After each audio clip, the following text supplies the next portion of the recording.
Okay guys, hello. So I got my stiff back stall here. It's a really fine tooth, so it makes a nice easy cut, and this makes it really stiff. So you want to have something like this, okay?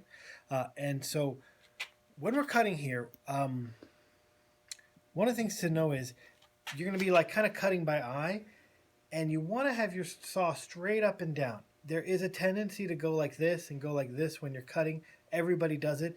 In this case, you want to really watch for that because it's going to throw off your cut a lot. So that's one thing to be careful about the whole time you're cutting is make sure you're straight up and down.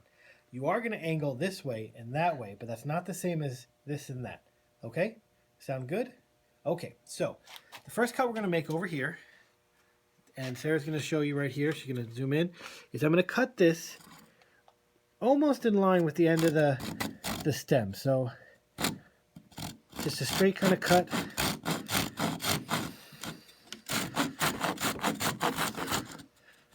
Careful not to cut in your other ones, but hopefully you'll be doing yours in the right order and that won't be an issue.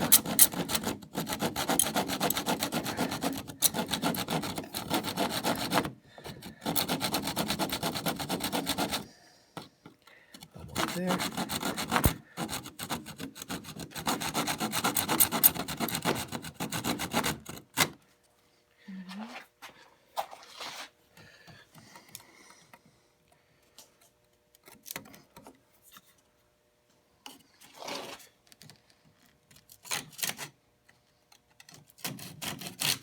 Okay, so if you can see here, we're just a little bit behind, the stringer's just a little bit behind where the stem is right there, and that's fine. There's no exact measurement there.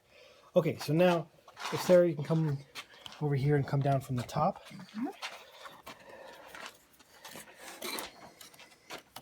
So I'm putting this little block in here just to give me some space out. So what we're doing here is, if you imagine this being parallel with the stem, right? Parallel with the stem, and again, straight up and down, not turn this way, not turn that way. What we're going to do is we're going to try to cut, you have to come on this side, I'm sorry. Left-handed and right-handed people, working things out. Okay, you're going to cut this stringer, and you're not going to be exactly parallel. You're going to be slightly tilted in like this, just slightly. Even what I'm showing you here is a little bit too much. So this would be parallel, and this would be towed in a little bit. That's what we're shooting for here. So I'm going to start my cut. I'm going to start my cut kind of in this corner here, leaving, so you can see how like I'm not right on the edge here. I left like, I don't know, about 1/8 of an inch in before I cut. I'm going to make sure I'm parallel, straight up and down. I'm going to toe in a little bit. And now I'm going to cut. Now, if you can see my hands underneath, and that's just to kind of get this going. But for safety's sake, I'm going to kind of move my hand out of the way and be over here. And now I'm just making this cut.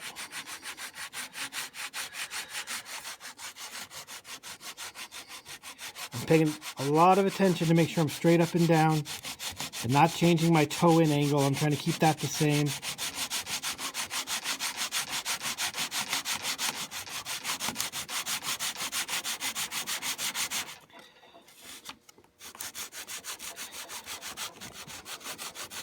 Having another person to help hold the stringer is probably a good idea, but not necessary. The main thing is you just don't want your fingers, like anything, you don't want your fingers underneath or in the path of the saw, right?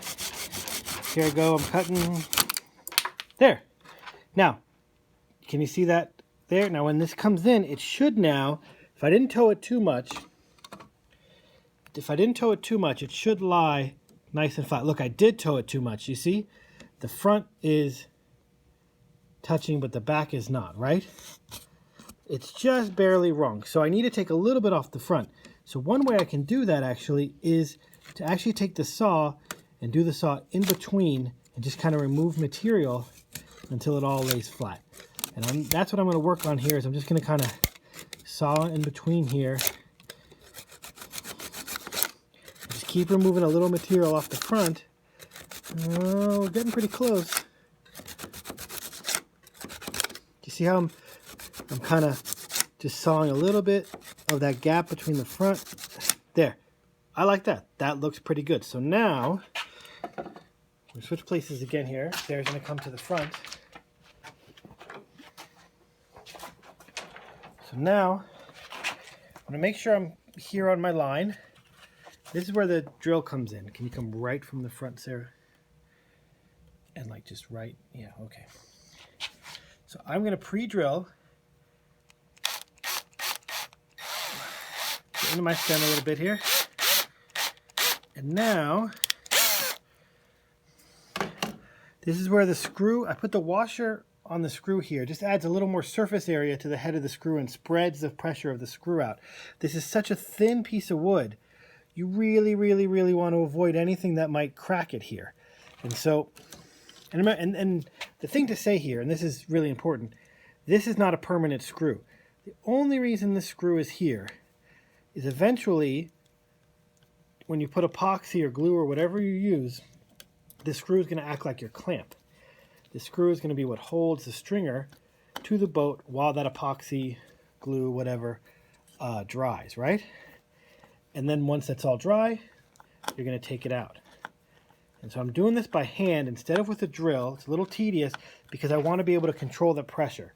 With a drill, you could have the tendency to go too hard, too fast and too hard, and it would just break this wood. Anyways, almost there now. I'm going to just kind of screw it in a little bit more. You want to make sure your wood is flush. I'm not quite all the way down, but I think part of that is I picked a screw that was too long. So 1/2 inch is probably perfect. And you just want to get it on there. And that's it. Ta-da! And so I had said earlier in the video, in another video, that you want to start at the bottom here and work your way up. But the reality is you want to put these two on the night before. Do these first, screw them in there, glue them in there, get them down, because they're a really stabilizing part of the boat. I forgot what they're called in here. They're called inwales, I think. So do the inwales first. Both inwales on both stems. Then the next day come up and start with this stringer, and then the next one, then the next one, then the next one. And the reason for that is when you're cutting them, you won't saw into the one below because it won't be there and ready yet. Just do them one at a time. That's it. Talk to you later, guys. Bye.